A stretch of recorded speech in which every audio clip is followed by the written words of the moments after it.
Right හැමෝටම ආයුබෝවන්. අද දින කතා කරන්න බලාපොරොත්තු වෙන්නේ එක්ස්ටර්නල් ෆාමසිස් එක්සෑම් එකේ 2018 අවුරුද්දේදී ඇත්තටම 2018 නොවැම්බර් මාසයේදී පැවැත්විච්ච බාහිර ඖෂධ විභාගයේ රචනා ප්‍රශ්න පත්‍රය නැත්නම් ස්ට්‍රක්චර්ඩ් එසේ ක්වෙස්චන් එකේ ක්වෙස්චන් නම්බර් 5 නැත්නම් අවසාන ප්‍රශ්නය කොහොමද ඕගොල්ලෝ විභාගෙදී උත්තර සපයන්න ඕනේ කියලා. නැත්නම් කොහොමද මේ ප්‍රශ්නය ඕගොල්ලෝ ජයගන්නේ කියලා. හොඳට බැලුවොත් ළමයිනේ මේ ප්‍රශ්නේ දිහා ඕගොල්ලන්ට හරිම පැහැදිලි. මේක හැදිලා තියෙන්නේ ඖෂධ බේදී විභාගය සඳහා වැදගත්ම වෙන සර්ජිකල් ඩ්‍රෙසින් කියන පාඩමේ. ෆාමසූටික්ස් වලදී අපි කතා කරන සර්ජිකල් ඩ්‍රෙසින් කියන පාඩම. එතකොට සර්ජිකල් ඩ්‍රෙසින් කියන පාඩමේදී ඕගොල්ලෝ ඉගෙන ගන්න ඕනේ කොටන් වූල් ගැන, ගෝස් ගැන, ලින්ක් ගැන, මෙඩිකේටඩ් සර්ජිකල් ඩ්‍රෙසින් සහ මෙඩිකේටඩ් සෙල්ෆ් ඇඩ්හෙසිව් ප්ලාස්ටර්ස්.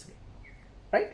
ඊට අමතරව බැන්ඩේජ් වර්ග ගැන කතා කරන්න අවශ්‍යයි. විශේෂයෙන් අපි ට්‍රයිඇන්ගියුලර් බැන්ඩේජ් එක, කැලිකෝ බැන්ඩේජ් ගැන හිම කතා කරනවා. ඊට අමතරව ප්ලාස්ටර් ඔෆ් පැරිස් බැන්ඩේජ් එක, POP බැන්ඩේජ් කියලා කියනවා. මේවා ගැන කතා කරනවා. ඊට අමතරව සර්ජිකල් ඩ්‍රෙසින් වලදී අපි අධ්‍යයනය කරලා තියෙන්නේ මේ කොටන් වූල්, ගෝස් සහ ලින්ක් සම්බන්ධව ඇබ්සෝබන්සි ටෙස්ට් සම්බන්ධ. ඇබ්සෝබන්සි ටෙස්ට් කියලා જાතියක් තියෙනවා. ඒක ඊට අමතරව ස්ටෙරිලයිසේෂන් මෙතඩ්. රයිට්? මේවා ස්ටෝරේජ් කන්ඩිෂන්ස්. මේවායි ෆීචර්ස් මොනවද? හොඳ සර්ජිකල් ඩ්‍රෙසින් එක අන්තර්ගත වෙන්න ඕන ලක්ෂණ කියලා. මේ සම්බන්ධව අපේ පාඩම් වලදී ඕගොල්ලොන්ට කරුණු අනාවරණය කරලා තියෙනවා. රයිට්? එතකොට ඒ ඔස්සේ 2018 අවුරුද්දේ ස්ට්‍රක්චර් එසේ ක්වෙස්චන් එකක් ඇවිල්ලා තියෙනවා සර්ජිකල් ඩ්‍රෙසින්. ඒ සම්බන්ධව තමයි අපි අද මේ කතා කරන්නට සූදානම් වෙන්නේ. රයිට්? අපි බලමු මොනවද 2018 අවුරුද්දේ ස්ට්‍රක්චර් එසේ ක්වෙස්චන් වල නම්බර් 5 වල ඇවිල්ලා තියෙන ප්‍රශ්න සර්ජිකල් ඩ්‍රෙසින් සම්බන්ධව. රයිට්? රයිට්. මේ යටතේ ළමයි 2018 ස්ට්‍රක්චර් එසේ ක්වෙස්චන් එකේ පස්වෙනි ප්‍රශ්නේ නැත්නම් අවසාන ප්‍රශ්නය යටතේ ඕගොල්ලන්ට සර්ජිකල් ඩ්‍රෙසින් පාඩමෙන් හම්බ වෙනවා පළවෙනි ප්‍රශ්නේ පහේ එක කොටස features of an ideal surgical dressing.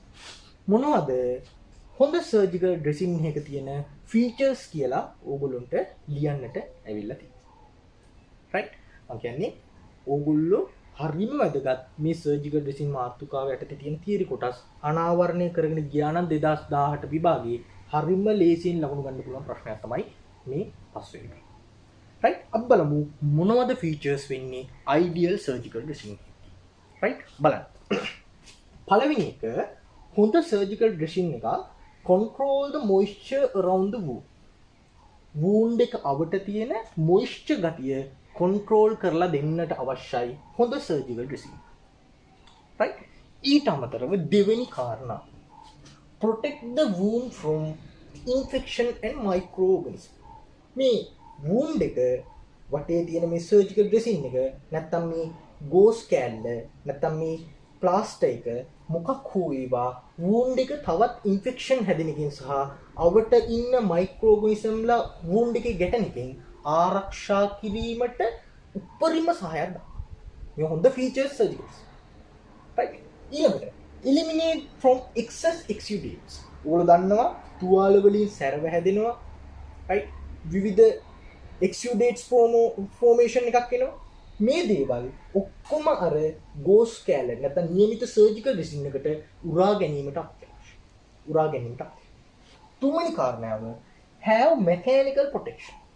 මේක හොඳ බැරියර් එකක් විදිහට ක්‍රියාත්මක වෙන්න ඕනේ. හොඳ mechanical protection එකක් ඉන්න ඕනේ.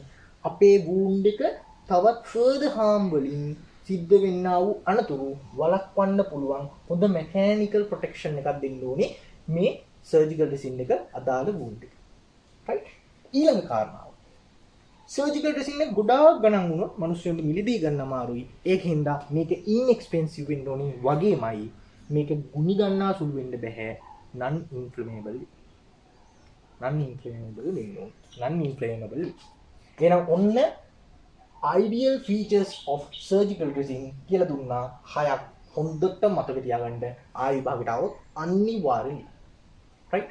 අපි බලමු පහේ දෙවනි ප්‍රශ්න. right.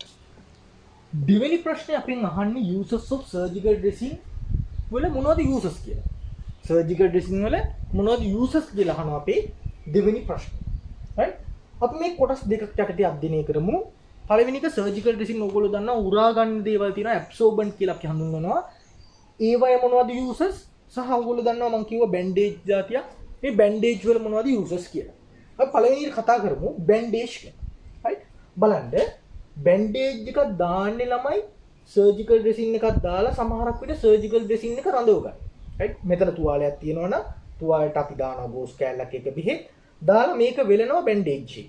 ඇයි මේ dressing එක හොඳ place එකේ රඳවගෙන හෙල්ලෙන්නේ නැතුව රඳවගෙන ගැලවෙන්නේ නැතුව රඳවගෙන තියාගන්න පාවිච්චි කරනවා. එහෙනම් keep dressing in place. දෙවෙනි එක immobilization.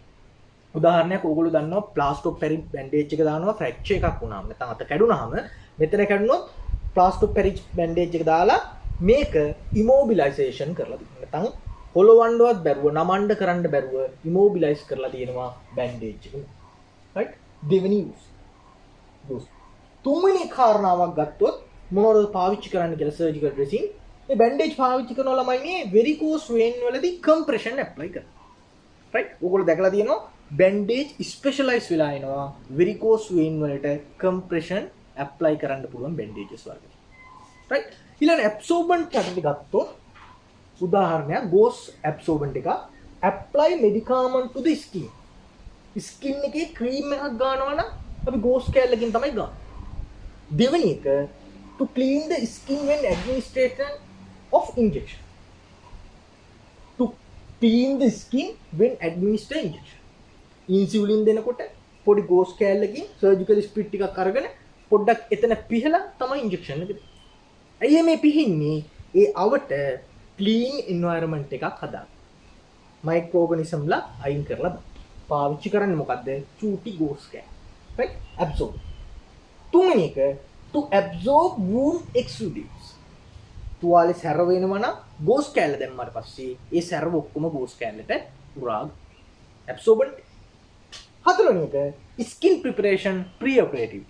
උදාහරණයක් විදිහට කෙනෙක්ගේ appendectomy කරන්න යනවා. එතකොට නිකන් කපන්න බෑ.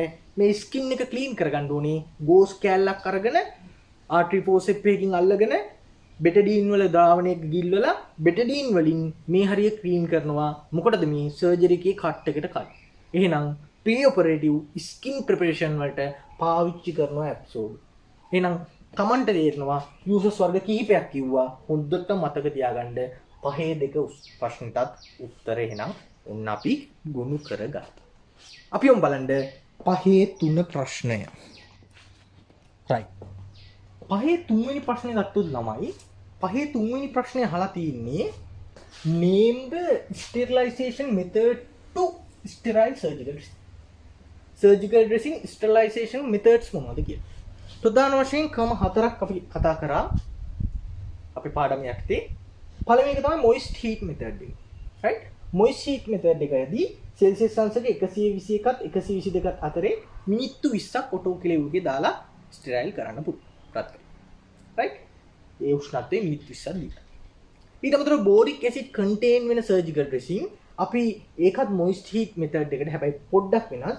සෙල්සියස් අංශක 115ත් 160ත් අතර මිනිත්තු 30ක් ඔටෝක්ලේව් එකේ දාලා තියෙනවා කියලා අපි කතා කරා. right? ඊට අමතරව dry heat method කියලා තව එකක් තියෙනවා. dry heat method එකේදී කරන්නේ සෙල්සියස් අංශක 150 පැයක කාලයක් hot oven එකක් ඇතුලේ දී. පැයක කාලයක් hot oven එකක් ඇතුලේ දී. මේ විදිහට ස්ටෙරයිල් කරන්නේ dry heat method එකට thermo stable surgical dressing. නැත්නම් උෂ්ණත්වය දරා ගන්න පුළුවන් surgical dressing. right? උදාහරණයක් paraffin gauze. උදාහරණයක් oily surgical dressing ඔක්කොම ස්ටෙරයිල් කරන්නේ මෙන්න මේ dry heat method. ඊට අමතරව මේ ක්‍රම දෙකට ස්ටෙරයිල් කරන්න බැරි surgical dressing අපි පාවිච්චි කරනවා gaseous method එකකින් ස්ටෙරයිල් කරනවා. gas. right? උදාහරණයක් ethylene oxide කියන වායුව පාවිච්චි කරලා gaseous method එකට අපි sterilization කරනවා. yes. right? ඊට අමතරව ඔය තුනින්ම කරන්න බැරි ඒවා radiation method එකට අපි sterilization කරනවා. උදාහරණයක් අපි පාවිච්චි කරන්නේ ionized radiation. right එහෙනම් question number 5 තුනක් පැහැදිලි sterilization method 4යි ඒ හතරට මෙන්න මේ විදිහට chart එකක් අපි පොතක ඇටගෙන පාඩම් කරගෙන තියාගමු ඉදිරියේදී තව ප්‍රශ්නයක් ආවොත් ඒකටත් උත්තර වනින්න පුළුවන් වෙන්නේ දැන් ඊළඟට මම දානවා surgical dressing වල photos ටිකක් ඕගොල්ලන්ට බැලුව හැකි ඒකෙන් අඳුර ගන්න පුළුවන් ඕගොල්ලන්ට ethylene oxide වලින් මොනවද sterilization කරලා තියෙන්නේ සහ radiation වලින් sterilization කරලා තියෙන්නේ කොහොමද කියලා ඒවයි marks දාලා තියෙනවා ethylene oxide නම් IO කියලා දාලා තියෙනවා radiation නම් R කියලා නැත්නම් IR කියලා දාලා තියෙන පුළුවන් right අපි බලමු මේ photos ටික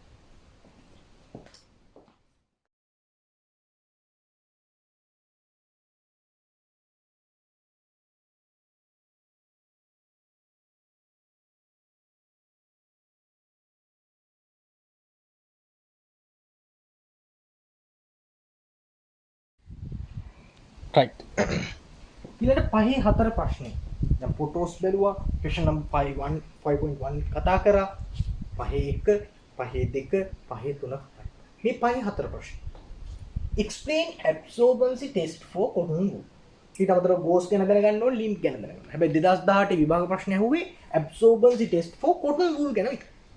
මොකද කරන්නේ a mass of cotton wool weighing 1 gram is taken.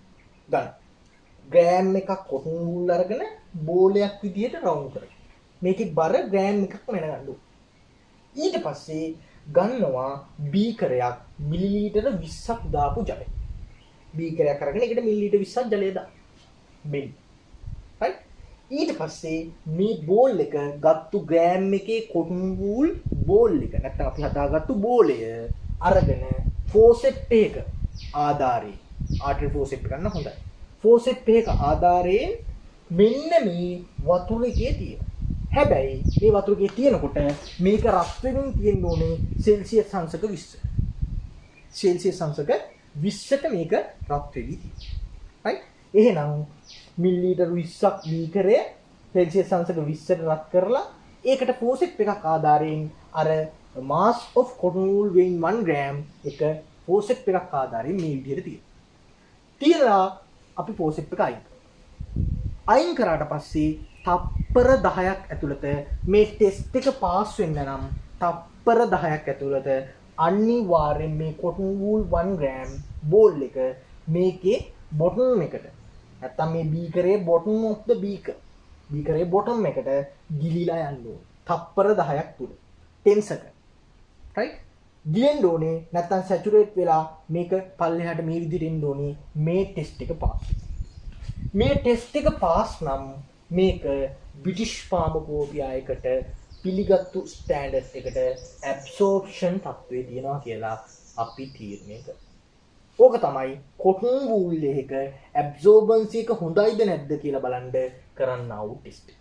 හරිම පැහැදිලි නැවත බලන්න ඇතිට යන්න. right? ඔන්න ඕක තමයි කොටන් වූල් වල ඇබ්සෝර්බන්සි ටෙස්ට්. ඔන්න කියලා දුන්නා. right? මහලොකු දේවල් නෑ සර්ජිකල් ඩ්‍රෙසින් පුළුවන් වුණා නම් question number 5 2018 ප්‍රශ්න පත්‍රයේ ස්ට්‍රක්චර් සීක්වෙන්ෂන් පේපර් එකේ ගොඩ දාගන්න පුළුවන් විනාඩි 10ක් වගේ පුංචිම කාලයක්. හරිම ලේසි. right? right එහෙනම් ඔන්න අපි කතා කරලා ඉවර කරා 2018 පේපර් එකේ ස්ට්‍රක්චර් සීක්වෙන්ෂන් number 5. right? මේ විදිහට ස්ට්‍රක්චර් සීක්වෙන්ෂන් ප්‍රශ්න සාකච්ඡාව දිගින් දිගටම වෙනවා. ඒකින්ද ඔයගොල්ලෝ දිගින් දිගටම මේ channel එක ඔස්සේ අපිත් එක්කලා එකතු වෙයි කියලා අපි විශ්වාස කරමු. right? එහෙනම් හැමෝටම සුබ දවසක්. ආයි